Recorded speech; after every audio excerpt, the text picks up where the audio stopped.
Welcome to Irish Illustrated Overtime. I'm Tim O'Malley, joined by John Bryce of Football Scoop. And John, 530 yards of total offense, 5 turnovers created, and 3 non-offensive touchdowns. That will add up to a 58-7 win when you're already the much better team. That's what Notre Dame was heading into this game against Pittsburgh today.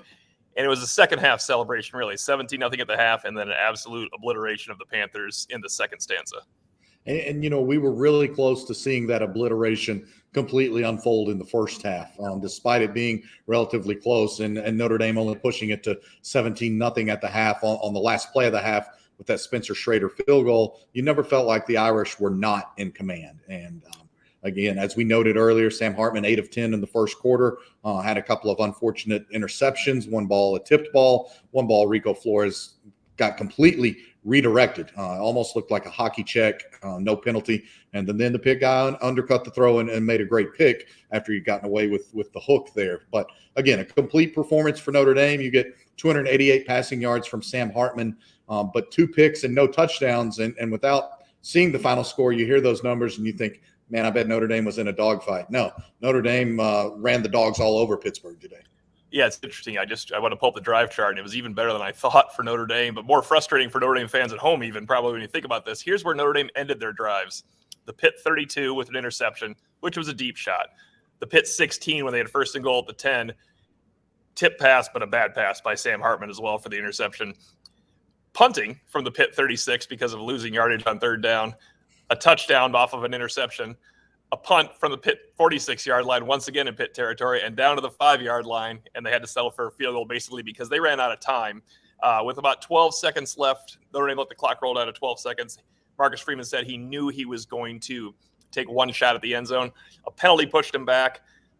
I think Pittsburgh probably made a very smart play when Notre Dame threw into the end zone on third down in the waning seconds, interfering with Notre Dame. That's a penalty, is only half the distance to the goal line, and forced Notre Dame to kick the field goal. It's a frustrating 17 points. It stopped being frustrating thereafter, but I bet there was a fair amount of Notre Dame angst from the fans, even though Notre Dame was moving up and down the field in that first half. Yeah, I'm sure there was some angst, some gnashing of the teeth, because, again, we've seen some of these situations hamper this team and directly attribute to the Irish's losses earlier this year against Ohio State and Louisville when they had productive opening possessions. I mean, even at Louisville, they quickly moved out to midfield and were taking a shot down into Cards territory when Louisville was able to make that interception. And so there's some understandable gnashing of the teeth at that point. But I would also point out, I think there was understandable and very obvious growth in a number of different areas today from the Notre Dame offense. And as good as any 58-7 win is for any team or any program, particularly on the micro standpoint with this Notre Dame program, I think you saw genuine, legitimate offensive growth and evolution today. Yeah, especially a wide receiver, and I kind of wanted to hammer that point home in the press conference. I know you asked about Chris Tyree, and he was the key today because he had a punt return touchdown to start the game, if anybody missed this, and it was a beautiful one, an 82-yarder where he had to make a couple people miss in space. Then he had what I thought was his most impressive wide receiver play of the season, sprinting down the right seam, the 47-yard heavily contested catch. It was a great throw, but a better catch coming into his own, and I think it's important that Notre Dame's receivers were targeted 15 times, came up with 11 catches for more than 225 yards. Granted, Jaden Greathouse and Jaden Thomas came back, but that was only about 33 yards from that group, the Jadens, as we talked about pregame. The rest of the group has grown in their absence. Absolutely grown in their absence. And to your point on Chris Tyree's catch, Tim, and when you watch the replay of it, and this is something that's been coached. This has been an extreme coaching point for all of the Notre Dame wideouts, but particularly Tyree in his transition. Tobias Merriweather is another. You see him catch it on his fingertips, corral it, and bring it into his body. It's hard to hammer home how much that specifically has been a coaching point, a teaching point. Now, look, it took Chris Tyree being freakishly fast and being a great athlete to run himself into position to get it on his fingertips and then pull it in and secure the catch. And another thing in the passing attack today, Tim, we saw some earlier stuff, some swing passes, some different things with motion, a nice deke on what looked like it was going to be a wheel route, and then bringing the receiver back towards the line, throwing it shorter, letting him try to get some downfield blocking. So, again, new wrinkles, some new evolutions, and guys continuing to play and get better, and then working the middle of the field for some shots downfield, deep downfield, when they felt they could take them. to put a bow on the wide receivers, Rico Flores had a big play where he had a catch and run of 60 yards, 2 catches for 72 yards overall. Tobias Merriweather was in the second half when the game was decided, but at 42 yards down the pipe, and that would have been a 52-yard touchdown. I think Hartman laid it up there to make sure he was open by enough where he wanted to lay up to make sure Tobias Merriweather would catch it. Thomas came back on a 16-yard catch. I think Jaden Thomas is going to be working himself back into shape for the rest of the regular season, but he helps the team in many ways when he's out there. And maybe his breakout game is the bowl game for Jaden Thomas because they've kind of, as we said, grown around him.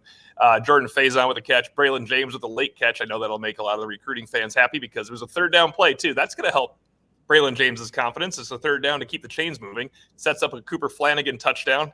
That was the only touchdown pass of the day. At 58 scored 1 touchdown pass, and it was on the roll by Steve Angeli. So they got a lot of guys involved in this one. Mitchell Evans, 5 catches for 66 yards. Once again, led Notre Dame in receptions. Injured we don't know, his knee. Could be his quad, could be under his knee. He left the game, but it seemed like neither he nor Cam Hart, not to jump topics here, finished the game in the locker room. They were both injured, both stayed on the field, so we'll get an update on their status. But the best day by far for the wide receivers, and I think they're going to probably need another best day going up next week against Clemson. As you said, confidence now. They have a chance for that. They do. And again, in terms of offensive growth, Tim, and you had the great stat about receivers making 11 receptions on 15 targets for well north of 200 yards. The other offensive note that I love out of today is you had 5 different guys carry the ball for positive yardage, I believe. 12 different players record a reception. I mean, that's obviously 17 impactful positive moments, positive events, snaps for your skill players in your offense. That's a lot of diversity. That's a lot of development. That's exactly what you need. That's getting more and more people involved so that it becomes much harder for Clemson to look at film this week and say, okay, well, it's not just take away Audric Estime and take away Mitchell Evans, and then we try to beat Notre Dame 13-10. No, Notre Dame is evolving and growing weapons. And the key we said pregame was Notre Dame's wide receivers to evolve. But one key we knew about pregame was that the best unit on the field was Notre Dame's defense. The first 10 drives for Pittsburgh, 9 of them gained less than 20 yards. The one drive at the end of the half did result in a field goal attempt, a 45-yard missed field goal. That was a nice drive by Pitt. I think they had 4 of their 6 total, until their last drive where they scored a touchdown, 4 of their 6 total gains of over 10 yards were on back-to-back passes on that drive. Notre Dame able to come up with a stop with a little bit of pressure. Jaden Mickey, this is crucial later for our conversation. He was beaten for a stop and go, would have been touchdown, but Pittsburgh missed it. Notre Dame was able to stop the next play. Tremendous defense throughout the game. And then Jaden Mickey, and it was a nice emotional moment for him at the press conference. He got a pick 6 on third down to start the avalanche. That was the beginning of the second half avalanche. It was good to see Mickey bounce back because no one's going to remember that he got beat on a stop and go that wasn't a touchdown, but he remembers it, and Mickens remembers it, and Golden remembers it. So it was a big moment for the sophomore. Further validation for this Notre Dame defense overall. And look, Pitt is really bad on offense. Pitt does not have an identity on offense, but it's also the Pitt team that beat Louisville, the Louisville team that beat Notre Dame. But within that, you have not only Notre Dame being the best unit on the field today. I continue to think Notre Dame is absolutely one of the best, most complete defenses in all of college football. And then you lose an All-American in Ben Morrison today, and you still are part of a defense that forces 5 turnovers, that has a guy generate a pick 6. X Watts continues to be just absolutely electric, getting his hands on the football. So I think within Notre Dame being absolutely one of the best defensive units in all of college football, I think the Fighting Irish very clearly also have an extremely elite and much deeper than a long-time secondary. John Bryce, I'm glad you mentioned Watts because this is a bit scattered when Notre Dame can score 58 points. We don't mention Notre Dame's dominant Audric Estime on the ground with his 3 touchdowns, or Xavier Watts' 2 more interceptions, or that Benjamin Morrison missed the game because of a quad injury. We think he'll be okay there. He gave it a go pregame. He was out there. I didn't know about this, and he just wasn't able to go. That's what gave Jaden Mickey the start. Not Audric Estime's best day, but a very effective day with 3 rushing touchdowns. He had a 33-yard gain. I think he had another 26-yard gain. There's a few stuffs involved there, but that's what you're going to have when your identity is to run the ball between the tackles. I liked how they got outside a little bit today, though, too. I liked how they got outside, and I'm glad you mentioned some of those run stuffs and some things they did in the middle of the field. We've already sort of alluded to it, Tim, and certainly I bet your phone was. I know my phone was blowing up from some Notre Dame fans texting me like, why do they continue to run straight into the middle of the line when that's obviously not the strength that Notre Dame's left flank or even right flank is? Look, running into the middle of that line and continuing to establish that, to be committed to that, absolutely helped open up some of the things we saw further downfield today in the middle of the field. And so there is a method to the madness. There is continued growth. No, it wasn't Audric Estime's best day, but Audric Estime is now through 9 games sitting on 900 rushing yards. He's going to top 1,000 yards as soon as next week, we would imagine, as long as he continues to stay healthy and productive. And so, again, a lot of growth, a lot of good things, and also still coaching points, which I also think are very helpful. One small note I think could matter as well going forward is Jadarian Price having a good day, scoring on a 10-yard touchdown run, but a very determined 23-yard run as well, where he was eluding tacklers, dragging tacklers. Then he had another good kickoff return. You talk about weapons evolving. I know this has been my case all week. I've been hammering the Jadarian Price case because the 99-yard kick return was impressive. I just think he's fully healthy. Estime and Price is a 1-2, and Jeremiah Love getting back involved. He dropped a pass early. They found him again late. You might actually have this 3-headed monster you could get in there, and of course, Payne still has a role, so they need that at Clemson. They absolutely need that. They're going to need all of those guys to bring their different skill sets because, again, that makes it so much more difficult on Clemson. It continues to be what we've also talked about. I'll have more about it next week on Football Scoop. We've already addressed it on Irish Illustrated. The job developing, maintaining, and keeping everyone engaged and bought into their roles that Dylan McCullough has done with this running back group and this running back unit, I think deserves tremendous commendation. And the same thing, the development and the evolution of what Dylan has done with his group, Chancey Stuckey with his group, to see where Chris Tyree is right now, and for Marcus Freeman to tell us tonight how much Chris Tyree was challenged after Marcus said he should have had a touchdown against Louisville. That's interesting to hear it that candidly, that directly from Marcus, I thought, because that would have been a hellaciously difficult catch for Tyree to make over the shoulder on a good play call, on a good throw, but it had to be perfect, and that was a converted running back. He said he took that, responded, spent the last 2 weeks getting that much better and better. Tyree talked about that. A lot of positives out of those elements as well. I said Estime didn't have his best day, but he did run for at least 8 combined first downs or touchdowns, so he had an awfully good day as well on just 19 carries. He's the most important cog of this offense, clearly. I'm not banging the drum for Jadarian Price to take the ball more than Audric Estime. I just think, as I said, there's augmentation there for him. Sam Hartman, no touchdowns, 2 picks. That's a strange thing in a 58-7 win. He settled in, but as you pointed out, he had a hot start. Every play seemed to go for 7 or 8 yards on the first 2 drives. The only 2 that didn't were picked off. He did have a hot start. I give Jared Parker credit. They did some new things. They did more early, I felt like, to get Sam Hartman into a rhythm. And again, they also, as we noted, they rotated a lot of skill personnel in those first few series. We saw, I think, 5 different wide receivers in Notre Dame's first couple of possessions. We saw Holden Stays. We saw, obviously, Mitchell Evans. We saw Faison was in early, too. Right. That's what I'm saying. One of the 5 wide receivers, or maybe it was 6 in the first couple of series. But, yeah, at least 5 different wide receivers. Jadarian Price. We saw Audric Estime. We saw Jeremiah Love very early in the game. I like that. I like you getting the guys engaged early. You rotating there, you doing some things to get Sam Hartman into a rhythm. And look, we're not going to see this team play tempo. That's not what Marcus Freeman wants it anyway. But there were some things that Notre Dame did to, I felt like, expedite its offense, and therefore it helped with some offensive efficiency and execution other than those interceptions. I think it's a good point you make, because Notre Dame only ran 5 times in the first quarter, and they were really moving the ball up and down the field. They did pass to set up the run today. They ended up with 10 runs in the second quarter, one of them a touchdown, 2 longer gains, and then they started to take over a little bit in the third quarter, really settling in with that running game. We have to go back to the non-offensive touchdowns, because we've been talking about this on our whole ride back over here from the stadium. So the one we have not discussed today was a muffed punt, but Devin Ford helped create. The muff punt happened. Devin Ford helped knock it loose. I think that's a big deal, because Devin Ford also created a fumbled punt against Louisville, but Notre Dame did not get on it. And you think about that in the third quarter, how important that could have been in that game. This is his second somewhat forced fumble on a punt. Ramon Henderson lands on it in the end zone. There's a touchdown. And, John, you were talking about this. I think you brought it up. USC and Pittsburgh combined to score 3 touchdowns. and 27 points in the last 2 games. And Notre Dame's special teams and defense have done what?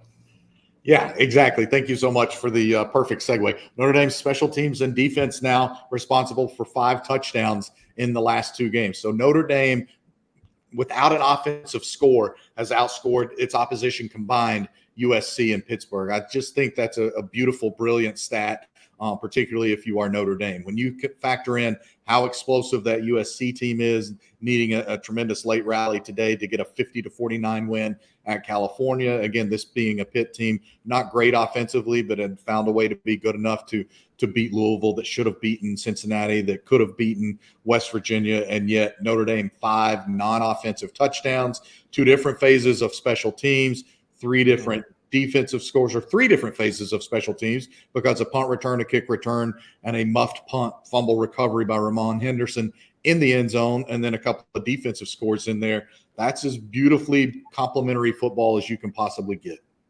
5 real possessions in the second half for Notre Dame, 4 touchdowns. They had 1 3-and-out where they actually, and I want to talk about this, please, because Christian Gray made an interception to set them up in plus field position. That was the only possession that came up empty for the Irish in the second half. And Tim Priester said next to me during the interception by Gray, that looked like Benjamin Morrison. The wingspan, the leaping, the confidence to go up for it, tipping it to himself. Christian Gray obviously had to play more today without Morrison, with Hart getting hurt. And Pete Sampson asked this question in the press conference. All August long, we said Notre Dame has great corners and great depth. The great corners has been proven over the course of the season. The great depth came into play today. It did. And to your point, I thought Gray looked really active early in the game. He even just felt it appeared that he felt really comfortable, really confident, not only in his abilities, but also in what he needed to be doing on plays. And with him in there and Morrison out, I tried to pay a little bit extra special attention to 29 today early in the game, just to see how things were going. And he was so incredibly active, never seemed to be mentally struggling with anything he was being asked to do. Always seemed to be able to keep an eye on the receiver, keep an eye on what was going on in the backfield, stay disciplined, stay active, come up and support when he needed to. I think that's testimony to the coaching jobs being done right now in the back end by obviously Mike Mickens and Chris O'Leary. Certainly never hurts when your defensive coordinator or when your head coach transitioned into that spot from being one of the best defensive coordinators anywhere. And then I'll continue to stump for Al Golden, as he has to be a Broyles Award semifinalist, in my opinion. He's that good. Well, I wanted to bring up Golden because we talked to him about Xavier Watts, and I thought his commentary last week or on Tuesday was telling. He's like, he's not going to always have games like he had against USC where you're making all those plays. And he said, but if you look at him, he made so many solid plays as well. In other words, when he makes a tackle, it's not this spectacular highlight reel tackle, but it's a 3rd and 6 shutdown tackle where they gain 4 yards, or it's a tackle for loss that he should make, but he makes that play. I'm so glad you transitioned me into that. I hadn't been smart enough to bring this up. Early in the game, you see him fly up after Pittsburgh runs maybe the first of its little speed option plays, and he's there on the edge, right, coming towards the press box sideline, so the visitor sideline, and you just see X coming up, reading the play so perfectly, making a form tackle. The ball carrier got a little bit away from him. X was still credited with the tackle, a 1-yard gain. That became one of Pitt's many 3-and-out series on the day. But those are the moments you talked about. We keep talking about it. I'm sorry I don't have a better term for it than he's just a football player. The dude is just a natural football player, and he's growing those natural football instincts into his role more and more as a safety. And I want to stay with Watts because we all thought he would have a very good year. We knew he could support the run because, and well, we say we knew he could support the run. We see him support the run in smaller roles against lesser teams, but you could kind of tell Xavier Watts doesn't mind sticking his head in there before the season started, that he will make some plays. I want to give credit to Kevin Sinclair because after week 6, there was no bye week, but it's one of those things where, all right, we're at midseason. Let's make our 10 best Notre Dame players, our 12 best Notre Dame players. And I think I had Watts after game 6 on the cusp. So he was number 11. And Kevin Sinclair said, I think you might want Xavier Watts in there in the top 10. Well, he's in the top 10 now, John. He's had quite a run here. 4 interceptions in his 4 interceptions last 2 games, 5 turnovers created. And does he lead the nation in interceptions? I should have looked that up before I got on here. He's tied for the league in interceptions. Yes, he does now officially lead the nation in interceptions per a tweet this evening, I believe, from the Notre Dame football PR account, or excuse me, from a post from the Notre Dame football PRX account. So, and in one of my many moments of dumbness in the offseason, I said, what I want to see from Xavier Watts is, will he be good against the pass this year? Because Ohio State was coming up. Caleb Williams was coming up. He's very good against the pass as well. He's going to have, unfortunately, he's so good he has a decision to make about putting his name in the NFL draft because he can strike while the iron is hot here. If he comes back, he'll come back as one of the best safeties in the country right now. And with the way Clemson's passing attack is struggling, I think Xavier Watts, Jaden Mickey, hopefully Benjamin Morrison is back for that game. Let's not put the cart before the horse here, but that secondary is playing great football. Credit to Al Golden, Chris O'Leary, and Mike Mickens. But Watts, who would have ever guessed that Xavier Watts would join Benjamin Morris when you're trying to figure out who's Notre Dame's best player in the secondary? And then you could even throw in Cam Hart as well. It's one of the best secondaries I have seen at Notre Dame. It's since at least 1993. The 2002 group was fantastic. They ran into a buzzsaw with Carson Palmer, so I'm not going to say that was all their fault. But this is a playmaking secondary, and boy, they sure have improved as the season has progressed too.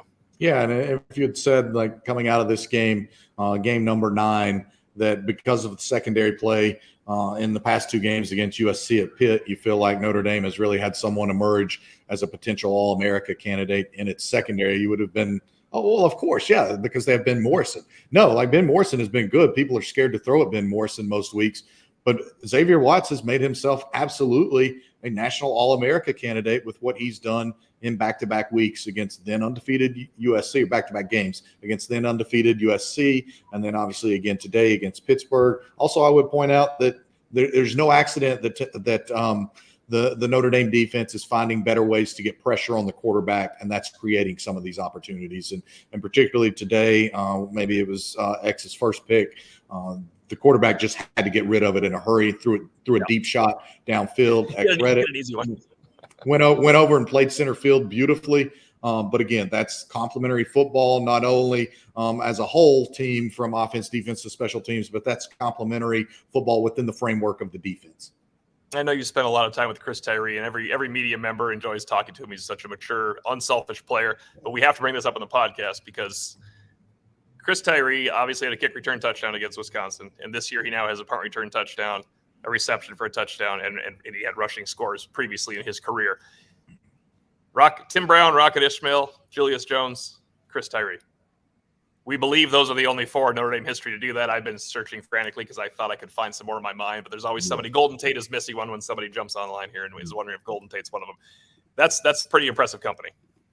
That's incredible company. And once again, we asked Chris Tyree post-game about his versatility. He said, it's absolutely something I take pride in. He said, look, that's playing football my whole life. They would just give me the ball and tell me to run around and run away from everybody. And we noted going into this today pregame on the Irish Illustrated instant analysis, we made it clear Pittsburgh was very worried about Notre Dame's speed, particularly Chris Tyree's straight line speed, and how much Notre Dame had augmented what it has at the wide receiver core with not only some bigger bodies, but some bodies that could stretch the field. We saw all of those elements, but for Tyree to now have touchdowns 4 different ways like that, and to have been so selfless about it, and to have worked so many hours. And again, I can't stress enough Marcus Freeman talking about not making that play at Louisville, but then most importantly, the way Chris Tyree responded to not making that play at Louisville. He's not a captain, but he's absolutely a leader.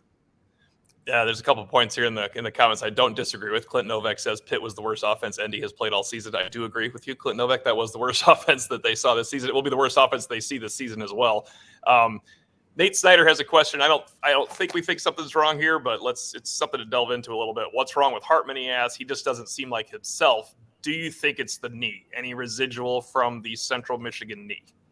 I don't think so. I think that there might have been a little concern about the knee, certainly much more than maybe we were led to believe in the immediate aftermath of that Central Michigan game. But I don't have anyone telling me that Sam Hartman's knee is an issue or that it's being bothersome or anything like that. And quite to the contrary, even going into that Ohio State week practice, that Thursday or Friday practice before the Ohio State game, Hartman was electric, and I was told never had a football hit the ground during that final practice. He had really good practices leading into this week. Look, this is a Pittsburgh team that had gotten the best of Sam Hartman in the past. And on the biggest stage until this year, the Sam Hartman had ever played on in that 2021 ACC championship. And they rattled him early and they hit him hard. And I don't even think Sam Hartman finished that game as the quarterback for Wake, or certainly there's some shots of him being really dejected late in that game. But also Sam Hartman continues to do marvelous things that don't show up in the box score, don't result in a touchdown pass, because he does go through his progressions, because he does celebrate. I watched him run downfield to celebrate a rushing touchdown today. I can't remember if it was one of Audrick's or who it was, but he was several yards behind the line of scrimmage, and he went sprinting downfield to celebrate that touchdown. So, yeah, you want to see Sam Hartman maybe playing at a little bit higher level. That's why I challenged him to be the guy that I wanted to see more of in the second half of Notre Dame's season. And when we did that content piece for Irish Illustrated, examining the first 8 games, but I don't think there's anything wrong with him. I don't have anyone telling me that Sam Hartman is less than 100%. And one of those plays where you say this is in the box score, but it's something people probably aren't thinking of now. Second quarter, and remember, it's still only 10 or 14-0 at this point. Sam Hartman hangs in there, and he gets absolutely drilled on third down, throwing across the middle of Mitchell Evans for a 22-yard gain to move the chains. You mentioned going through his progressions. He does stand in there and deliver. He doesn't just stand in there and take hits. He delivers important passes. I think Hartman really tried to bail the Irish out of that on 4th down, 4th and 5, when he could not quite find Mitchell Evans, who was breaking open. He just had absolutely no time for that play. It was such an interesting decision for the Irish to go for it there, because you think, was the third down inside run to Jabron Payne set up to go for it on 4th down? I just think they believed they were going to bust that. And I think it was a nice tackle by DeShields. I almost said Delino DeShields, like we're watching the Expos here, by DeShields.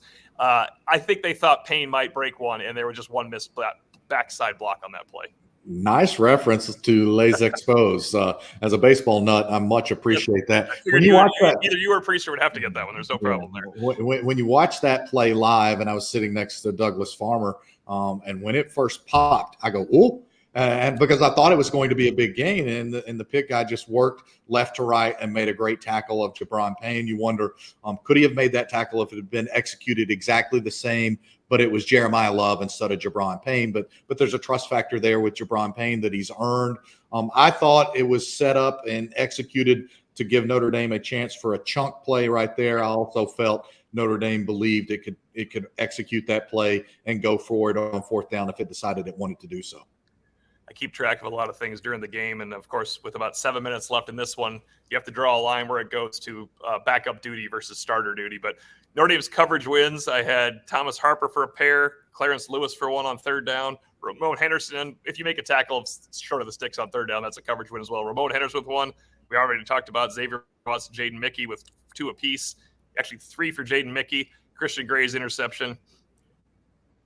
They had the airways completely shut down too. I was coming downstairs on the touchdown pass. He told me it was a very nice catch by Pitt's player for the touchdown to make it 58-7 to lose the shutout. But if we do a lot of rush efficiency stats at Irish Illustrated, I've started going back and trying to do pass down efficiency. Notre Dame is going to have a very high pass down efficiency defense this Saturday against the Panthers.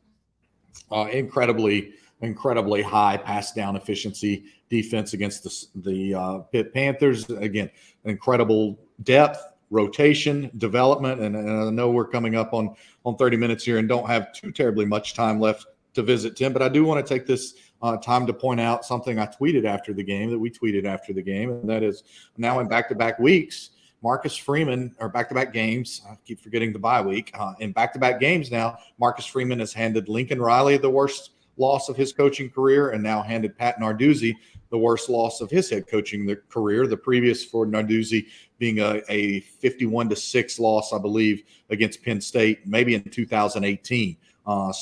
And very rarely has Pat Narduzzi teams lost by more than 18 to 20 points. It was a 39-point loss in there, and a 45-point or a 38-point loss, a 45-point loss, and now today's 51-point loss. But again, I think Marcus Freeman really is continuing to more and more find his stride atop this Notre Dame football program. We continue to talk about the elevation that Notre Dame has done in recruiting, even since Marcus Freeman arrived at defensive coordinator, how much faster this team is. Right. There's a lot to be encouraged about with what's going on right now with Notre Dame football from the top down. You mentioned 2 biggest losses of the Lincoln Riley and Pat Narduzzi's career. He can look to hand Dabo Swinney his 3 losses in a row, because Clemson lost today to NC State. They are a struggling football team. It is a huge game still for Notre Dame. I don't know if this line will change organically by Las Vegas or if it will change just because the public's going to bet that way. Clemson's a 2-point favorite as of yesterday for this contest. I know it's a weird line, and that's what a lot of us thought when Notre Dame got run out of the building by Louisville, and they were a 2-point favorite over USC. So there's a reason they have big buildings, but boy, the way Notre Dame is playing, I don't want to go too far into Clemson here. The way Notre Dame is playing, you got to like their chances in terms of their confidence level and how they feel going into a noon kickoff. I still contend it's a good thing that it's not a night game at Clemson where they're 18-1 this century in the evening playing at Death Valley. It's a great thing that it's a program noon kickoff. Yeah, I mean, look, even though there was a weather delay, the noon kickoff at NC State proved to be a great thing, and Notre Dame is coming off of its first bye week and also coming off of an afternoon game at home. That means that the extra rest that you could have potentially been afforded had you had a 7:30 or 8 o'clock kickoff is even less important than what it otherwise could have been. I think the noon kick is huge. I think for all the comments about how bad this Pitt offense is, and again, it is really bad. It has no identity. But that Clemson offense does not scare you. Cade Klubnik continues to make the same sort of mistakes that caused DJ Uiagalelei to be benched a year ago. It's also an offense that I think very much struggling to find its identity. Garrett Riley and what he can do scares you up. You know he's going to scheme up some good plays, but then Clemson still has to execute them. Clint Novak lets us know that it is already now Notre Dame is a 3-point favorite. So that does make a little bit more sense than what you saw otherwise. I think maybe there would be fewer, maybe there'd be one big building somewhere else at Vegas expense because Notre Dame is an underdog going to that. Did not make a lot of sense. John Bryce, it's going to be the most complete game that Notre Dame plays this year. I feel confident saying that no matter how well they play the rest of the way because that many non-offensive touchdowns. Notre Dame 58, Pittsburgh 7 for John Bryce of Football Scoop. I'm Tim O'Malley. Thanks for joining us at Irish Illustrated Overtime.